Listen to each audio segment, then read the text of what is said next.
Every year, nearly 1,000 people go missing in rural areas across the United States, and many of them are never found. What is it about these quiet, secluded places that makes them so dangerous? Native American folklore offers chilling explanations, with stories of creatures like the Wendigo, a spirit that stalks the woods, driven by an insatiable hunger for human flesh. Could there be more lurking in these forests than just the trees? Could these ancient legends be a warning about the very real dangers that still haunt these wild places today? For Anna and her younger brother Danny, the dangers of the woods were nothing more than stories, until they found themselves caught in something far more terrifying. It started with a car following them, something that at first seemed like a coincidence, but as the packages began to arrive, each one a step closer, each one a reminder that they were being watched, they realized they weren't just being followed, they were being hunted.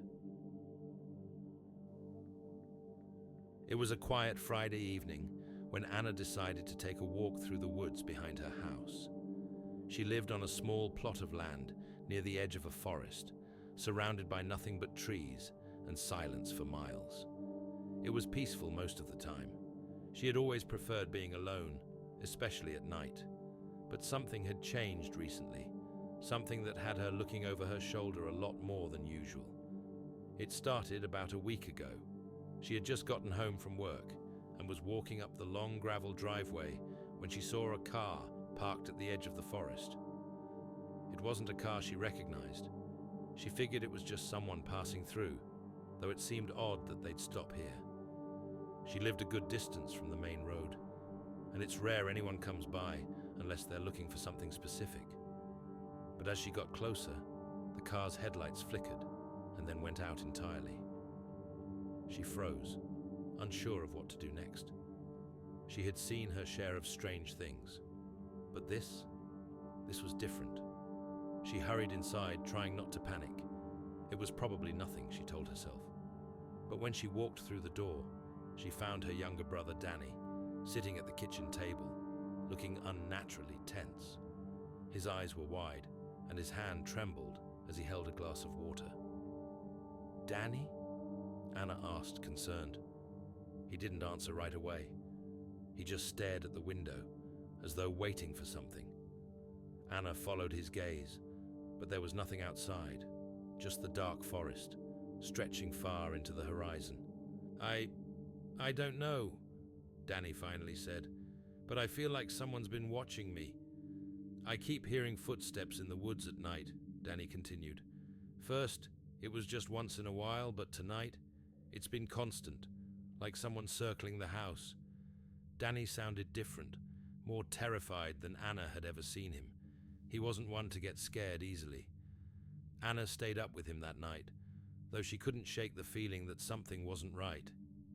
Every time a branch scraped against the window or the house creaked, her heart would race, and she'd tell herself it was just the house settling. But that didn't explain the car. The next day, Anna noticed the car again.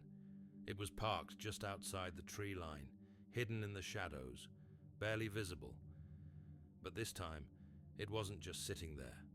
The headlights were on, and someone was inside, just watching. She tried calling the police, but the dispatcher told her they couldn't do anything unless there was a direct threat. Anna didn't know what to tell them. It wasn't like the person was doing anything illegal, just sitting there in their car, but it felt wrong. That night, things took a turn. Anna had just gotten into bed when she heard Danny's voice in the hallway. "Anna, I need you to come with me." Anna got up, following him down the stairs. As she passed the window, she saw the same car, but this time it was closer, just outside the front door. The engine was running. She couldn't see anyone inside. Danny led Anna into the living room, where a small package sat on the coffee table. It was wrapped in plain brown paper, no address, no return name. Anna's stomach sank. She didn't want to touch it, but Danny already had. He'd opened it. Inside, there was a small black camera. Anna couldn't understand. She didn't want to understand, but there it was. She called the police again, but this time when they arrived, They seemed almost disappointed. They said they couldn't do anything without proof that the camera was being used to record them or that they were being actively stalked. That night, Danny didn't sleep. He sat in the dark, staring out the window, waiting. Anna didn't know who was watching. She didn't know if they were still out there, but she couldn't shake the feeling that they were. The following morning, the package arrived again.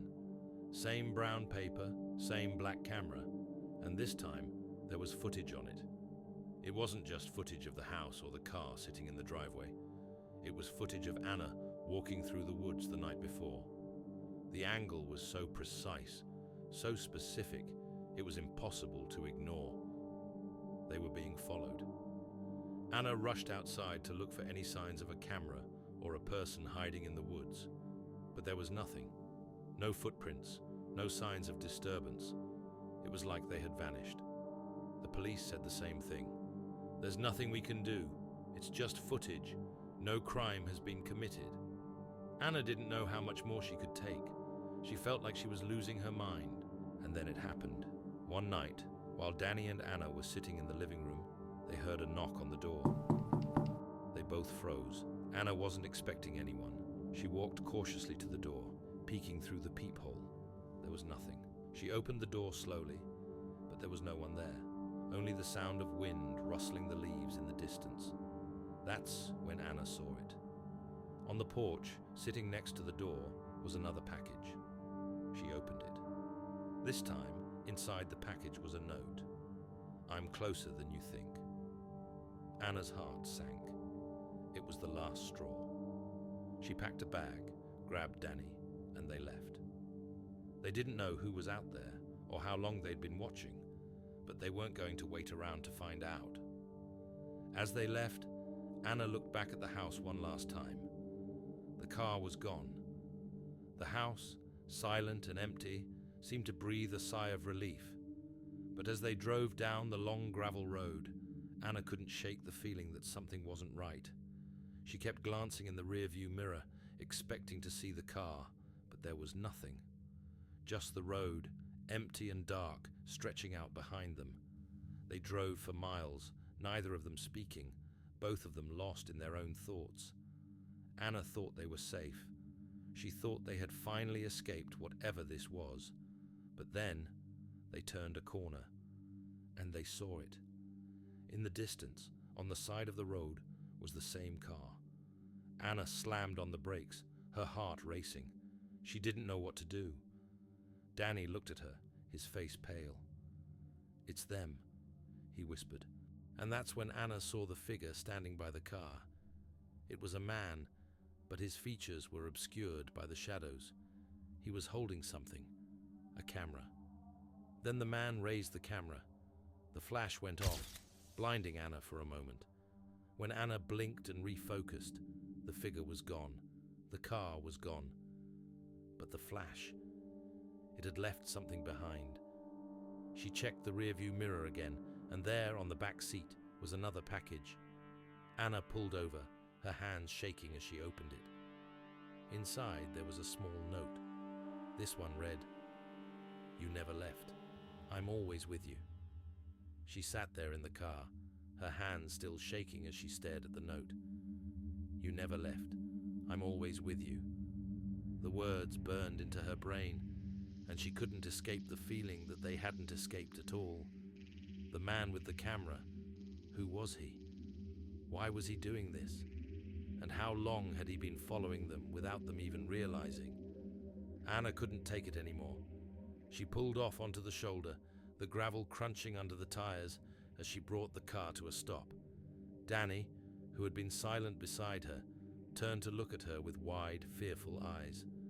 "Anna," he whispered, "what are you doing?" "I need to think," Anna said, her voice barely above a whisper. She opened the door and stepped out of the car. The cold night air immediately hit her. She took a few steps away, trying to clear her head, but it was as if the silence around her had become oppressive, the darkness closing in. She couldn't shake the feeling that she wasn't alone. Her skin prickled as she stood there, staring into the abyss of the forest. That's when Anna heard it. A low, distant sound, a rustling in the trees. It was faint at first, almost imperceptible, but it grew louder, closer. Footsteps. There, standing at the edge of the trees, was a figure. It wasn't the same man she had seen earlier. This one was taller, his outline shifting in the darkness as though he was blending into the surroundings. Anna rushed back to the car, slamming the door behind her. Her hands gripped the wheel, her pulse racing as the figure took a step forward, its shape growing clearer with every passing second. She started the car, her foot pressing hard on the gas pedal. The engine roared to life, and they sped away into the night. But her heart was still pounding in her chest. She didn't know if they had outrun him or if they were just delaying the inevitable. The only thing she knew was that she couldn't let her guard down. Not now, not ever. They drove for what felt like hours, the road winding and dark, but the feeling of being watched never left. Anna kept glancing in the rearview mirror, half expecting to see headlights behind them, but there was nothing. The darkness was endless, consuming them. Just when she thought the worst was over, the car's headlights flickered. Anna cursed under her breath, pressing the accelerator harder, willing the engine to keep going, but it was no use. The car sputtered, and the lights went out completely. They were stuck. The night seemed to press in around them, suffocating. The car was silent, except for the soft hum of the engine. Anna looked at Danny, who was now clutching his seat, his face pale. They were both trapped, alone in the dark with no way out. And then Anna heard it, a voice, low, almost a whisper, but it was unmistakable. It came from outside the car. "You should have stayed away." The words cut through the silence like a knife. Anna's heart raced as she stared out into the dark night, her breath shallow. She turned to Danny, whose eyes were wide with terror, but he didn't say a word. There was nothing left to say. Suddenly the door to the car slammed open. Before Anna could even react, a tall figure, his outline blending into the darkness, reached in and grabbed them both. The figure yanked them out of the car with terrifying force, pulling them into the forest. Danny screamed, but his voice was quickly swallowed by the night. Anna struggled, but the figure was too strong, dragging them deeper into the woods. Her mind raced, but she couldn't think. Everything happened too quickly. She caught one last glimpse of the car, now distant, before the shadows swallowed them whole. And then, just like that, they were gone. Neither Anna nor Danny was ever seen again. The forest returned to silence, and the darkness crept back in, hiding its secrets, as if nothing had ever happened at all. To this day, no one knows what happened to Anna and Danny. Their disappearance remains a mystery, lost to the shadows of the forest. Some say the Wendigo, or something far worse, stalks those woods, claiming anyone who dares to venture too far. Others believe that ancient forces, long forgotten, still roam the land, waiting for their next victims. But as the years pass, the whispers of the woods grow louder, and the stories of those who vanished continue to be told in hushed tones, as if the forest itself is warning us. A warning to never wander too far. A reminder that some legends are based on truth, and some things are better left undisturbed. So if you find yourself in a quiet, secluded place, surrounded by nothing but trees and silence, remember the story of Anna and Danny, and remember the words they heard before they disappeared. You should have stayed away.